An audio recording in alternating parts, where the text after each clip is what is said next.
Assalamualaikum warahmatullahi wabarakatuh. Perkenalkan, nama saya Arwin Tanjung. Saya mahasiswa STIE KBP Padang. Dalam video kali ini saya akan mencoba mempresentasikan proposal penelitian saya dengan mata kuliah metode penelitian dengan judul Pengaruh Kepemimpinan dan Lingkungan Kerja terhadap Kinerja Karyawan Bidang Ekonomi Yayasan Wakaf Adi Salah. Latar belakang. Sumber daya manusia merupakan aset yang paling penting dalam suatu organisasi perusahaan. Agar menghasilkan kinerja yang tinggi, maka sumber daya manusia harus diperhatikan, dijaga, dan dikembangkan. Kinerja merupakan hal yang terpenting dalam manajemen sumber daya manusia yang perlu dikelola dengan baik. Karena evaluasi prestasi kerja atau kinerja karyawan merupakan tolak ukur keberhasilan sumber daya manusia yang ada dalam perusahaan.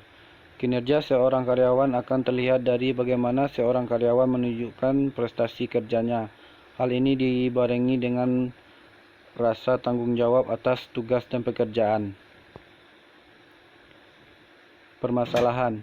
Saat ini jumlah unit usaha di bidang ekonomi Yayasan Wakaf Adi Salah sebanyak 25 unit usaha yang terdiri dari berbagai jenis usaha. Berdasarkan hasil tabel data diperoleh informasi bahwa capaian total aset pada tahun 2018 sebesar 39%, sedangkan capaian di tahun 2009 mengalami penurunan sebesar 15%, yaitu diperoleh sebesar 24%.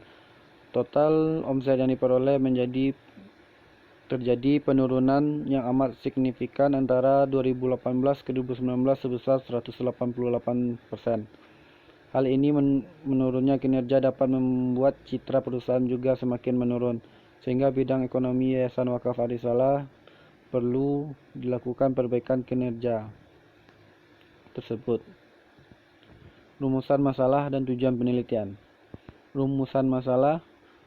Yang pertama, apakah kepemimpinan berpengaruh terhadap kinerja karyawan di Yayasan Wakaf Adi Salah? Yang kedua, apakah motivasi kerja berpengaruh terhadap kinerja karyawan di Yayasan Wakaf Adi Salah? Yang ketiga, apakah kepemimpinan berpengaruh terhadap motivasi kerja karyawan Yayasan Wakaf Adi Salah? Tujuan penelitian. Yang pertama, menganalisis pengaruh kepemimpinan terhadap kinerja karyawan Yayasan Wakaf Adi Salah. Yang kedua, untuk menganalisis pengaruh motivasi kerja terhadap kinerja karyawan Yayasan Wakaf Adi Salah. Yang ketiga, untuk menganalisis pengaruh kepemimpinan terhadap motivasi kerja karyawan Yayasan Wakaf Adi Salah. Kajian teori. 1. Kinerja karyawan didefinisikan sebagai kemampuan karyawan dalam melakukan suatu keahlian tertentu. 2. Kepemimpinan adalah seluruh aktivitas dalam rangka mempengaruhi orang-orang agar mau kerjasama mencapai suatu tujuan yang diinginkan bersama.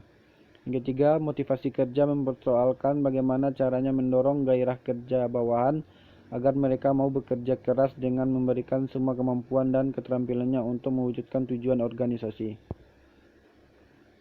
Pengembangan hipotesis. Salah satu diduga terdapat pengaruh kepemimpinan terhadap kinerja karyawan pada Yayasan Wakaf Adi Salah. A2 diduga terdapat pengaruh motivasi terhadap kinerja karyawan pada Yayasan Wakaf Adi Salah. A3 diduga terdapat pengaruh kepemimpinan dan motivasi kerja terhadap kinerja karyawan pada Yayasan Wakaf Adi Salah. Metode penelitian. 1. Jenis penelitian kuantitatif. Yang kedua, populasi seluruh karyawan bidang ekonomi Yayasan Wakaf Adi Salah yang berjumlah 70 orang karyawan. Yang ketiga, itu sampel sebanyak 70 karyawan diambil dengan teknik sampling jenuh. Yang keempat, teknik pengumpulan data yaitu kuesioner. Yang kelima, teknik analisis data, uji instrumen penelitian, uji validitas dan uji reliabilitas, uji statistik deskriptif, uji asumsi klasik, uji normalitas, uji multikolioneritas, dan uji heteroskedatitas, analisis regresi linear berganda, dan uji hipotesis. Sekian, terima kasih. Baiklah, sekian dari pemaparan dari isi proposal penelitian saya. Jika ada salah dan janggalnya, saya mohon maaf. Wabillahi taufiq wal hidayah. Wassalamualaikum warahmatullahi wabarakatuh.